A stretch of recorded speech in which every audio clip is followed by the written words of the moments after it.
बंदूक से निकली गोली और मुंह से निकली बोली कभी लौट कर वापस नहीं आते। ये हिंदुस्तान है जनाब, यहाँ सोच समझ कर बात करिएगा। यहाँ आए दिन बातों के बतंगड़ बनते रहते हैं। नमस्कार, मेरा नाम है नलिन साहब और आप देख रहे हैं खबर 100। बातों के बतंगड़ में आज हम बात करेंगे हाल फिलहाल के कुछ बतंगड़ों के बारे में। जैसे हमारा सबसे पहला बतंगड़ है सुशांत सिंह राजपूत मर्डर केस, जो कि काफ़ी दुखद घटना है। डिप्रेशन में आके उन्होंने अपनी जान दे दी।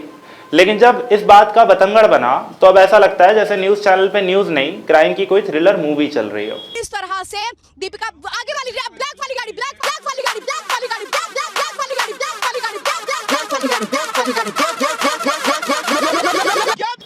रिपोर्टर्स एक्टर्स के पीछे ऐसे पड़ गए हैं जैसे एक तरफा प्यार में पागल आशिक लड़की के पीछे पड़ते हैं। एक्टर्स कौन से रंग की गाड़ी में हैं, क्या पहना है, क्या खा रहे हैं, कहां से निकल रहे हैं, कहां को जा रहे हैं, पल पल की खबर आप तक पहुंचाई जा रही है। लोग भी खुश हैं। परिवार वालों ने अब एकता कपूर के सास बहू वाले सीरियल्स छोड़कर एक साथ न्यूज देखना शुरू कर दिया। कई एक्टर्स की चैट्स भी लीक हुई, जैसे रिया, दीपिका, सना, श्रद्धा, सबके सब व्हाट्सएप पे ड्रग्स मंगवा रहे थे। कमाल है ना। हमें लगता था इलीगल चीज है, इसे खरीदना इतना आसान नहीं होता होगा। हाँ, मतलब कुछ तो ऐसा होता होगा ना कि कहीं किसी भयानक से पुल के नीचे किसी आदमी को पैसों से भरा बैग देना पड़ता होगा, फिर उधर से एक आदमी फोन के ऊपर अपनी बलगम भरी आवाज में कहता होगा कि जाओ तुम्हारा माल तक तुम तक पहुंच जाएगा। बट यहाँ तो दीपिका माल ऐसे मंगवा रही है जैसे भगवान का प्रसाद हो। ऊपर से इनके बहाने तो सुनिए। श्रद्धा कपूर कहती है कि वो माल एक्सटर्नल यूज के लिए मंगाती थी। बताओ, वो कहती हैं कि उससे उनकी स्किन पर निखार आता था। ये खबर सुनने के बाद चरसियों ने लैक्मे के प्रोडक्ट्स फूकना शुरू कर दिए हैं और लड़कियों ने अपनी बॉडी पर चरस रगड़ना शुरू कर दिया। अगला बतंगड़ आया राज्यसभा से, जहां विधायकों ने स्पीकर का माइक ही तोड़ दिया।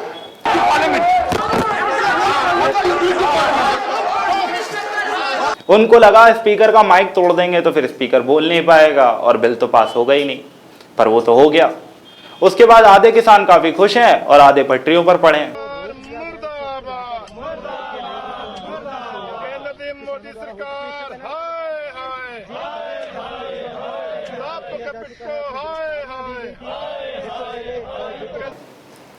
इनको लग रहा है ये भी स्वरा भास्कर और अनुराग कश्यप जैसे धरना देके फेमस हो जाएंगे। इनको ये बात क्यों नहीं समझ आ रही कि भाई साहब आप खेत में दिखते हो, पर्दे पर नहीं। आपसे टीआरपी नहीं आती, किसी को पता भी नहीं है कितने जरूरी हो आप देश के लिए। और मोदी जी ने बिल पास करा है तो एक बात मान लीजिए कि अगर मोदी जी ने करा है तो सही करा होगा, और अगर नहीं माने तो फिर आपकी मर्जी। और अगर आपकी मर्जी से कुछ होना होता तो 70 साल की आज़ादी के बाद आप यूं पटरियों पर थोड़ी पड़े होते।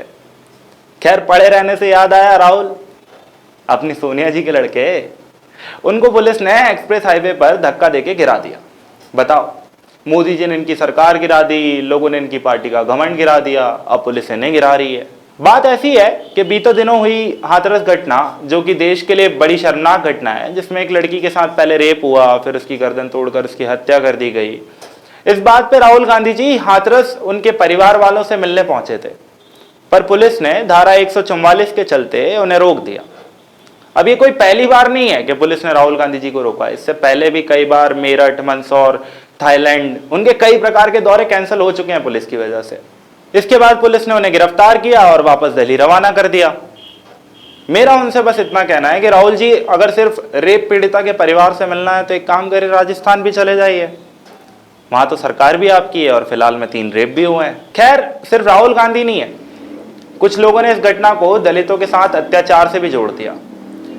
कमाल की बात है ना साहब, जातिवाद का विरोध करने वाले लोग ही रेप जैसी शर्मनाक घटना में जाति का इस्तेमाल कर रहे हैं। उनके लिए बस इतना ही कहना चाहूंगा कि रेप या बलात्कार समाज के लिए मानवता को शर्मसार करने वाले अपराध हैं, और ये अपराध करने वाले इस अपराध को करने से पहले किसी का जाति, धर्म या गोत्र नहीं पूछते। और अगर आपको दुख हो रहा है तो उन तमाम लड़कियों के लिए भी आपको उतना ही दुख होना चाहिए जिनका आज तक हिंदुस्तान में रेप हुआ है। और सिर्फ हिंदुस्तान में ही नहीं, रेप दुनिया में कहीं भी हो।